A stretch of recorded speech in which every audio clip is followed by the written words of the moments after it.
Bismillahirrahmanirrahim. Assalamualaikum warahmatullahi wabarakatuh. Alhamdulillah, summa alhamdulillah, wa la ilaha illallah, Allahu akbar. Alhamdulillahi rabbil alamin. Salatu wassalamu ala asrafil anbiya wal mursalin wal imamil muttaqin wa ala alihi wa sahbihi wa man da'a bi da'watil Islam wa tazama bi tariqatihi wa tarasama khutah wa ja'ala laqidatan islamiyatan asasan li fikrati wala kama syar'iyatan miqyasan li a'malihi wa masdaran li ahkami. Asyhadu an la ilaha illallah wa asyhadu anna Muhammadan abduhu wa rasuluhu la nabiyya ba'da. Allahumma shalli wa sallim wa barik ala sayyidina Muhammad wa ala Muhammad. Alhamdulillah, kita bersyukur kepada Allah, kita masih diizinkan untuk bisa menghirup udara dunia, dan kita tahu kita berada di sini tidak lama, semua ada batasnya, dan mudah-mudahan kesempatan yang diberikan Allah ini kita tidak sia-siakan. Mumpung masih ada kesempatan di alam dunia, maka kita harus rakus beramal soleh, karena perjalanan kita masih panjang. Dunia cuma sebagian kecil dari 4 terminal yang kita lewati. Terminal yang pertama, alam rahim ibu kita sudah lewat. Sekarang kita berada di alam dunia, dan besok mungkin kita akan masuk ke alam yang ketiga, yaitu alam kubur, dan kita akan bangkit lagi untuk kemudian menghadap Allah Subhanahu wa taala.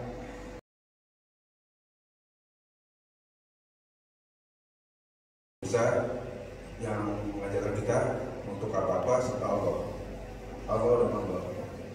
Cuma masalah saya adalah, saya kalau belajar dari kecil itu gak pernah mendasar.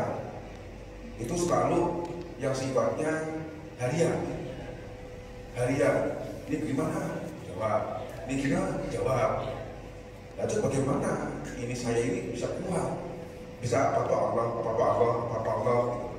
Belajarnya dari mana dulu nih, gitu kan? Supaya kita punya rumus pada saat yang menghadapi, waduh, ini beras, bagaimana kita mau beli beras ya, nggak punya duit, saya kok ojek gitu kan? Nah itu bagaimana cara kita menyikapi situasi sekarang dengan belajar dari mana dulu nih, gitu kan? Terima kasih. Waalaikumsalam warahmatullahi wabarakatuh. Jawab satu-satu dulu ya. Insya Allah ini pertanyaannya bagus banget. Ustaz, saya itu dari kecil sama Bapak. Belajarnya apa? Kecabang-cabang. Tiba-tiba sholat, tiba-tiba kajian tentang haji, tiba-tiba tentang zakat, tiba-tiba tentang wudu gitu ya. Jadi cabang gitu. Akarnya enggak. Padahal akar itulah yang bisa menyelesaikan masalah cabang. Kalau akarnya bagus, Pak, insya Allah ngadapin apapun kuat, sehat.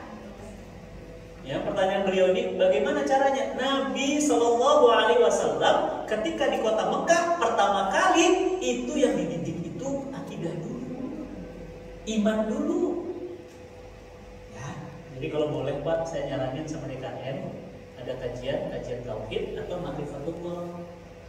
Bapak harus kenal dulu sama Allah dan sifat-sifatnya. Asma wa sifat, Asmaul Husna. Hari ini bahas Ar-Rahman, besok Al-Mulk, besok Al-Mudabbir, besok Al-Hayyu, Al-Qayyum. Itu dibahas satu-satu. Supaya apa? Supaya kita itu makin mengguncang keyakinannya. Karena ternyata semua itu berawal dari keyakinan. Makanya Nabi 13 tahun di Mekah itu babnya kan akidah terus. Riba di mana, Pak? Madinah. Jihad di mana, Pak? Madinah. Menegakkan negara Madinah yang menaklukkan Persia dan Romawi di mana, Pak? Di Madinah. Di Mekah ngapain? Iman semua. Kalau orang udah imannya mantep, Pak, nggak mau makan riba, yakin saya. Kalau orang sudah mantep imannya, nggak mau nyuri, nggak mau. Kalau orang sudah mantep imannya, Pak, nggak mau itu ngindarin sholat, apalagi ngindarin azan, nggak mau. Apalagi nyamain azan sama gonggongan anjing, nggak mau. Nggak mungkin lah Pak Teko akan keluarkan apa isinya. Kalau isinya susu, dituang keluar apa, Pak? Atau mungkin kopi, mustahil. Kalau Teko isinya comberan, keluarnya apa? Apa mungkin susu? Nggak mungkin. Orang ngomong, Pak, itu isi kepalanya kelihatan. Itu Allah tunjukkan isi kepalanya. Makanya kalau melihat orang Pak gampang, punten, jangan melihat jenggot, jangan melihat jidat, jangan, lihat aja tingkah laku sama omongannya, lihat aja, oh iya, ini orang benar. Makanya Nabi katakan apa? Ya, innallaha la yanzuru suwarikum wa asabikum walakin yanzuruna ila qulubikum wa amalukum. Allah itu nggak lihat wajah kalian, tampilan kalian, tapi Allah itu lihat hati dan tingkah laku. Kenapa? Hati dan tingkah laku itulah yang kita lihat. Nah, jadi dari mana Ustaz harus mulai? Bapak kejar kajian-kajian tauhid. Bisa, contoh bisa ke Agin Berus, itu Ma'rifatullah. Atau kajian-kajian misalnya tauhid akhir zaman, bisa Ustaz yang sering di sini Ustaz siapa tadi yang kita ngobrol?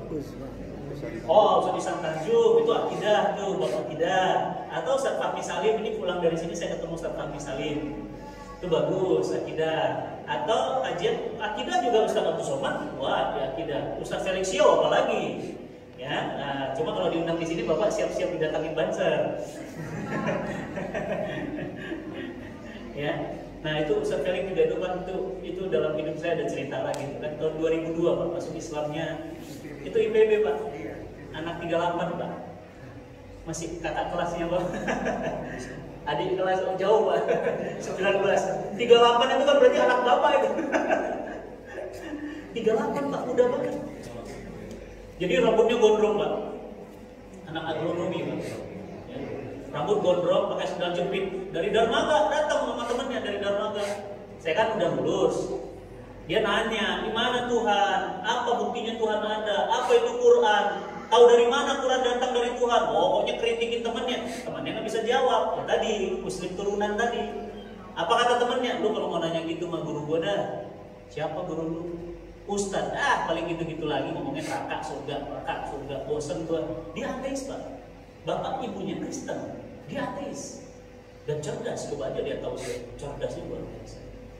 Dan lulusan terbaik juga waktu itu. Akhirnya apa? Beliau datang ke kosan, gondrong dulu, rambutnya belah tengah, kayak Tom Ince.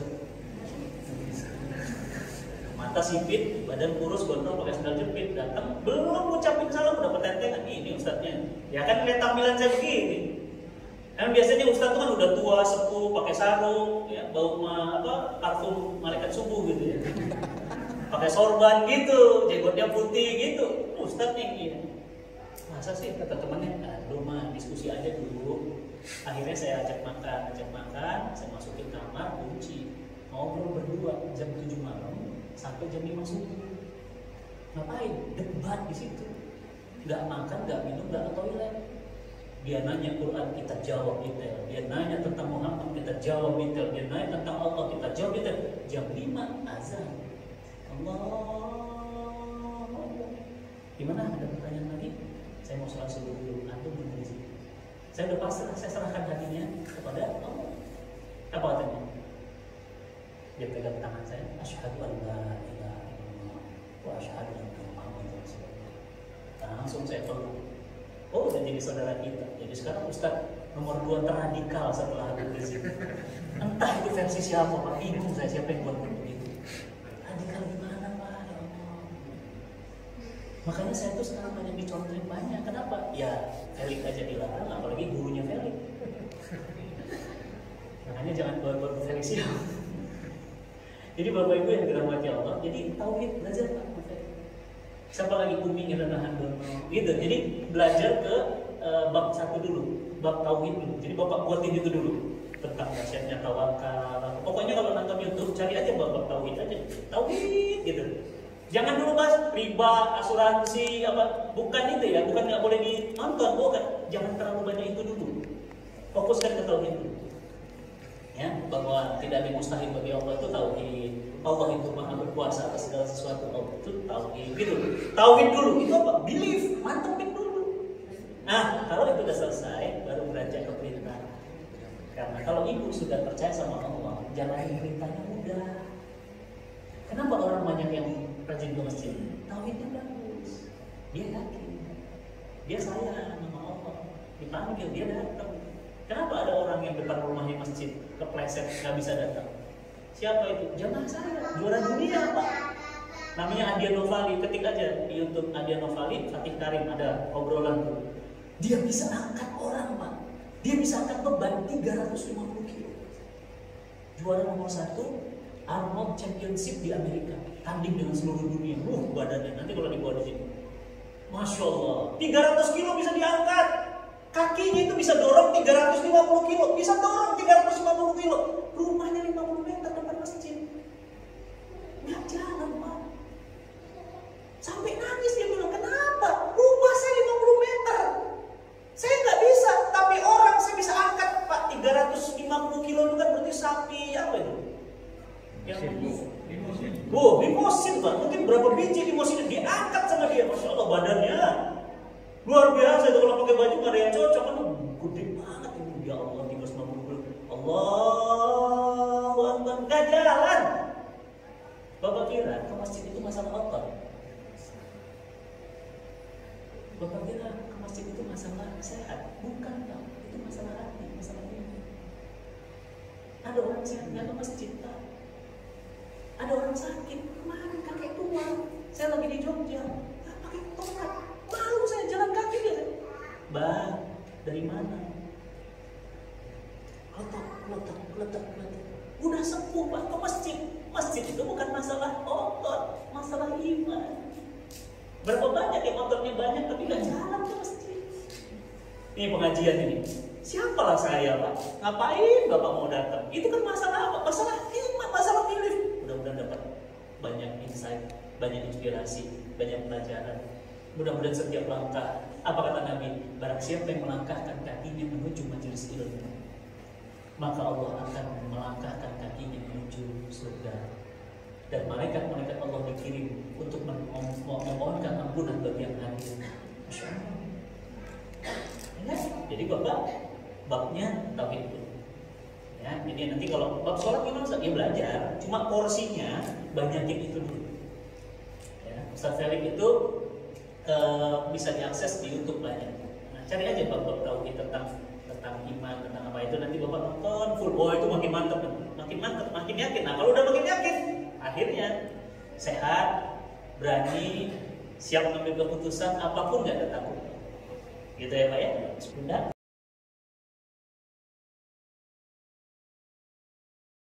Nama saya Hasan. Tadi cerita Ustaz yang sangat motivatif gitu ya. Artinya banyak harapan, doa mimpi besar-besar itu mudah dikabulkan oleh Allah. Jadi tadi sempat dapat kuncinya satu, yaitu biru walidain yang luar biasa itu tadi. Nah, kalau kami yang kedua orang tuanya sudah tidak ada ya Ustaz ya. Nah, apa aja Ustaz yang perlu dilakukan agar doa-doa kita sudah dikabulkan oleh Allah? Terima kasih. Assalamualaikum warahmatullahi wabarakatuh. Masya Allah, alhamdulillah, pertanyaannya bagus ya. Ustaz, tadi Ustaz cerita semua itu menunjukkan betapa dahsyatnya biru walidain. Sama seperti Nabi menunjuk para sahabat, datanglah ke Uwais Al-Qarni karena doanya mustajab langsung. Jadi kalau Uwais Al-Qarni cuma gini bilang, ya Allah, ampunkan dosa Umar bin Khattab, Abu Bakar Siddiq, langsung diijabah. Padahal Pak, Abu Bakar Siddiq itu apa kata Nabi? Kalau keimanan seluruh masyarakat Madinah ditimbang dengan keimanan Abu Bakar Siddiq, itu nggak ada seujung jari. Bayangin Pak dahsyatnya. Makanya saya bilang jangan ngeremehin orang tua. Padahal Abu Bakar udah kayak gitu. Apa kata Nabi untuk Umar? Kalau ada Nabi setelahku, Umar orangnya. Kurang apa lagi Pak? Tapi dua-duanya disuruh sungkem. Kemana? Uwais Al-Qarni. Wah, ini menarik Pak. Kapan-kapan kita nanti bedah nih. Siapa nih Uwais Al-Qarni? Boleh Pak tonton nanti di YouTube. Siapa Uwais Al-Qarni? Bagaimana dahsyatnya Uwais Al-Qarni? Oke. Ustaz, masalahnya ibu kami, orang tua kami udah wafat. Bagaimana kami mau bakti? Kan udah nggak ada. Satu, mendoakan ya pasti. Yang kedua, menjalin silaturahmi dengan sahabat-sahabat almarhum. Oh, teman yang lama itu. Dulu ingat banget, mamaku itu sering didatangin Pak.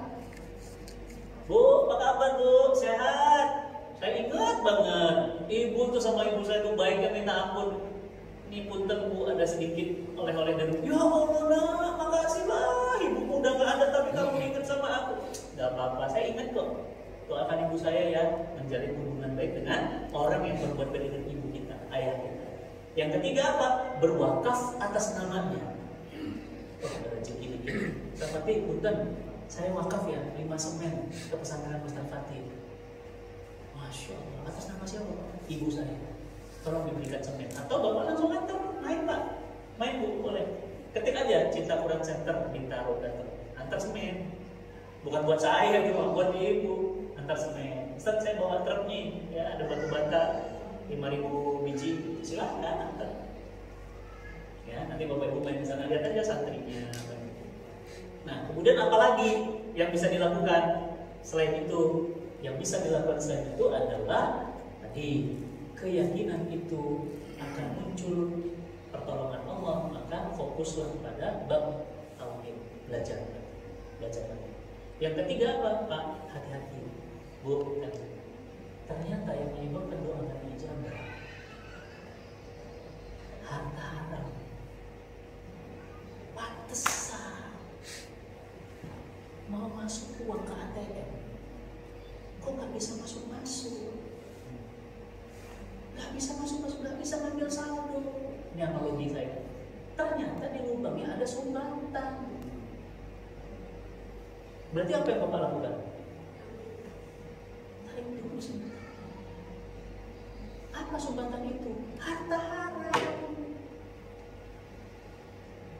Ternyata harta haram itu apa kata Nabi? Ada orang yang berambut busuk dan berbaju busuk di depan masjid dan dia berkata, Ya Rob, ya Rob, ya Rob. Apa kata Nabi? Tidak ada doa yang dijabah dari orang yang hartanya haram. Meskipun maksudnya bajunya busuk, berdoa gitu. Enggak. Kenapa? Hartanya haram. Apa kata Nabi? Makanannya haram. Apa kata Nabi? Darah dan dagingnya tumbuh dari harta haram. Bagaimana doanya dijabah?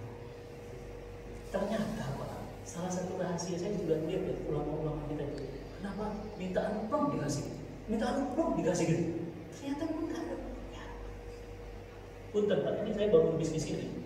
Ini akadnya akad muamalah syariah. Ada syirkah. Dia investor, saya pegawai pengelola. Syirkah. Sampai sekarang investornya saya nggak pakai satu riba. Terus apa lagi? Wah, ada pakai Masya Allah ya. Misalnya ini nanti pakai TBK, sahamnya dijual. Enggak. Ini sebesar apapun nanti saya nggak pakai begitu. Apalagi sekarang pakai Bitcoin, apalagi pakai apa? Oh, macam-macam sekarang tuh ya.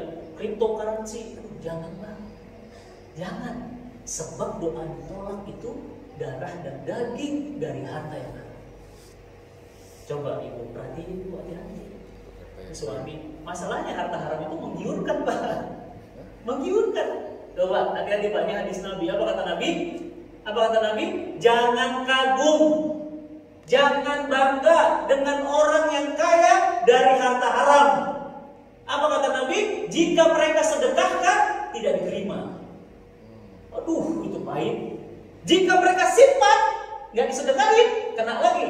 Jadi bahan bakar api neraka. Makin besar simpanannya, makin besar bahan bakar api neraka. Dan jika mereka makan, akan mengantarkannya kepada kerak api neraka. Hadis riwayat Imam Tirmidzi. Bapak Ibu yang dirahmati Allah, jangan. Saya makanya nggak mau, usahakan banget, jangan sampai gitu. Makan riba, apalagi maaf ya di jamaah, mencari, jangan, nggak pernah Pak. 25 tahun saya nggak pernah macam-macam gitu. Ayo patungan dana bangun enggak. Kalau mau Bapak mau bangun ya, bangun pesantren, bukan punya saya. Coba dicek atas nama Yayasan Cinta Quran, bukan saya. Bapak nanti Ibu main ke Cinta Quran, coba cari, tanya sama pengelolanya, di mana rumahnya Ustaz Fatih atau kamarnya Ustaz Fatih? Nggak ada Pak. Jadi kalau saya datang ke sana, ya tidurnya di masjid. Tapi jangan kaget ya, lihat bangunannya bagus banget. Karena artis-artis saja datang ke Ustaz, ini hotel atau hotel bintang 5 atau pesantren. Karena saya benci Bu dengan kesan pesantren itu miskin, kurang. Kalau nggak kurang belum nyantri. Kalau nggak belel bukan santri. Emang santri nggak boleh keren ya? Emang santri nggak boleh pinter, makanannya nggak boleh enak ya Pak ya? Enggak Ustaz, berarti itu bagian perjuangannya. Bukan, dia berjuang menghafal Quran, tapi kita bersyukur dengan makanan yang bergizi. Ya, kemarin Pak saya ke pesantren, ada namanya pesantren Bala-Bala. 250 santri. Uang makannya 15 juta, 3 kali makan. Coba Bapak bagi pakai kalkulator. 250 santri, oke? 250 santri, 3 kali makan. 15 juta. bagi. Ternyata saya kemarin dapat hitungan 3.000 perak sekali makan. Makan apa? Gimana mau pintar? Namanya bala-bala, makanya namanya pesantren bala-bala, saking gitu. Saya kemarin dapat videonya di YouTube, saya nangis kan. Saya panggil tim saya, antum cari di mana pesantren bala-bala. Karena santrinya kan perempuan tuh bagi bawa nasi pakai bala-bala. Terus ditanya sama ada orang, itu viral tuh, apa itu? Santrinya ketawa bala-bala. Loh, makanya tiap hari gini. Iya gitu. Saya nangis. Kenapa? Santri saya makannya enak. Ini makan bala-bala. Cari, dapat. Berangkat saya ke sana. Bener. Saya dijamu bu. Di pesantren itu dijamu. Ada tamu kan? Saya bilang ini ayam keluar nih. Ternyata apa? Nasi pakai tempe orek. Itu paling mewah. Wah. Harus kita bantu. Jadi Bapak Ibu jangan makan apa. Dan yang terakhir apa? Tawakal. Ternyata tawakal itu Pak, ketika kita bersandar sama Allah, Allah katakan apa? Wa may yattaqillah yaj'al makhraja. Barang siapa yang bertakwa, bertawakal kepada Allah, Allah kasih jalan yang tidak disangka-sangka. Ya, Allah katakan apa? Fa idza azamta, jika kamu punya niat azam, fatawakkal 'ala Allah. Tapi lihat ujungnya. Lihat ujung ayatnya apa? Innallaha yuhibbul mutawakkilin. Allah tuh cinta sama orang tawakal. Pak, kalau Allah sudah cinta sama kita, gimana urusan kita? Gitu Bu ya, tawakal sama Allah itu juga adalah jalan untuk diijabah. Bapak Ibu, terima kasih atas semuanya. Dan saya sebelum menutup, ini yang tadi saya cerita Bank Indonesia, ini metodenya namanya metode tahrir, metode super cepat, super mudah bisa baca Quran. 4 tahun kami dipercaya oleh Bank Indonesia dan banyak ratusan perusahaan-perusahaan di Indonesia mempercayakan kami untuk belajar Quran. Ramadan tinggal sekitar 35 hari lagi. Jangan sampai Ramadan tahun ini kita nggak baca Quran, nggak khataman Quran. Silakan Bapak Ibu nanti ajak ayah ibu bisa online, ya pakai Zoom 4 kali pertemuan, 0 nggak bisa baca Quran, jadi bisa. Dan alhamdulillah kami sudah membebaskan 80.000 orang buta aksara Quran di Indonesia. Ya, ini kliennya ada Bank Indonesia, PLN, Pertamina dan perusahaan-perusahaan besar lainnya. Ya, silakan bagi Bapak Ibu yang mau ikut belajar nanti daftar ke sini, nanti via Zoom. Jadi Ramadan nanti udah lancar. Ya, terima kasih semuanya. Saya mau izin. Mudah-mudahan ketemu lain waktu. Bagi yang ingin tadi mendapatkan ini nanti ada di dulu. Waalaikumsalam warahmatullahi wabarakatuh. Waalaikumsalam warahmatullahi wabarakatuh.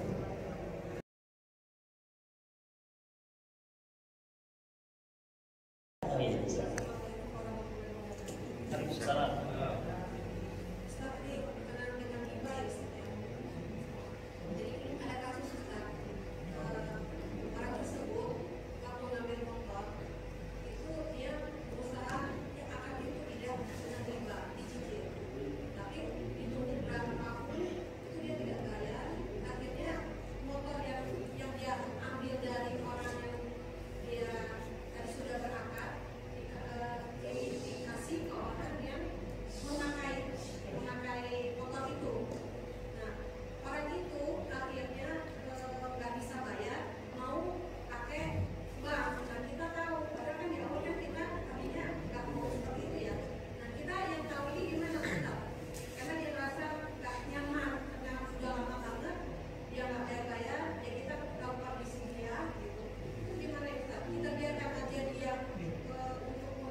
Baik, tentang riba pada jual beli ya, saya jelasin dulu Bu ya. Idealnya ya, idealnya itu gini Pak, dari dalam Islam itu ada yang namanya murabahah. Murabahah itu jalan keluar solusi dari riba.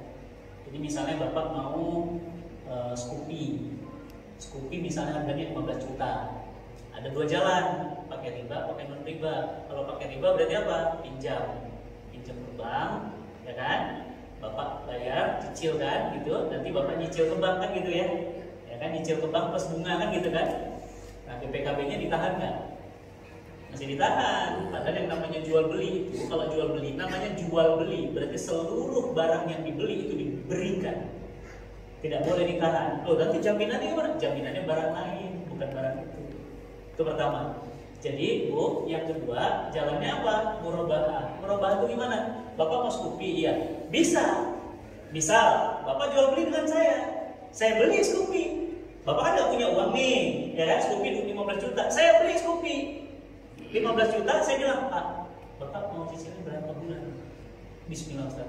Kalau untuk Scoopy 10 bulan saya lunas Ustaz. Oke, saya ambil Scoopy-nya, saya beli ke toko Honda, cash. Punya saya kan Scoopy-nya kan? Oke, saya jual ke Bapak 17 juta. Gimana Pak? Jangan 17 ya Ustaz, 16 ya. Kalau ke saya Ustaz, 16,5 deh. Jadi akadnya dengan Bapak Pak? Pinjam apa jual beli? Jual beli. Saya jual, udah lah Pak 16 ya. Oke 16. Berarti saya ada margin 1 juta. Berarti dicicilnya berapa? 1.600.000 kali 10 bulan. BPKB-nya dikasih, nggak boleh ada denda. Bapak punten karena kita baru kenal, ada jaminan barang lain nggak? Kata beliau, nggak ada sih Ustaz, tapi kakak saya punya motor apa? Motornya CBR 250 RR. Nah, saya pinjam ya sertifikatnya untuk jaminin Bos. Nah, itu jaminannya. Tapi bukan jaminannya BPKB. Dicicil lah. Sampai 10 bulan lunas, BPKB-nya saya kembalikan motornya berapa. Itu yang seharusnya. Nah, kalau yang sekarang gimana? Yang tidak seharusnya. Apa? Leasing. Leasing itu bingung Bu. Dibilang beli kayak sewa. Dibilang sewa kayak beli. Jadi ini apa? Ibarat kayak, maaf ya Bu, ini laki-laki atau perempuan? Dia minta disolatin kayak perempuan, dan nggak bisa orang laki-laki. Kalau perempuan Bu, Allahumma firlaha, jelas. Kalau perempuan, kalau laki-laki, Allahumma firlahu. Kalau bencong, Allahumma firlahu. Bingung Pak. Gimana kita? Karena kelaminnya kan laki-laki. Jadi dia kepinjam perempuan. Iya, orang dia laki-laki kok faktanya. Makanya kan lagi viral tuh ada ustaz gitu ya, pelukan sama artis. Maaf katanya diduga ya memang dia laki-laki. Jadi peluk, dicium-cium gitu. Walaupun penampakannya perempuan ya, kita geli juga sih lihatnya gitu ya.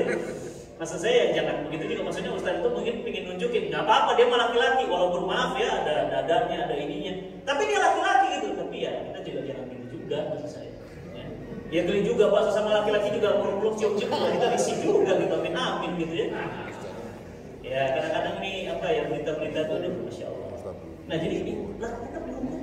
Nah terus bagaimana kalau kita ngambilnya kan bersih, tapi dia malah ngambil dari kita izinnya ke ribawi. Nah kalau kita tahu, ibu wajib melarang. Kenapa? Ibu berarti bersepakat dan mendukung dia, mensupport dia untuk satu transaksi yang diharamkan.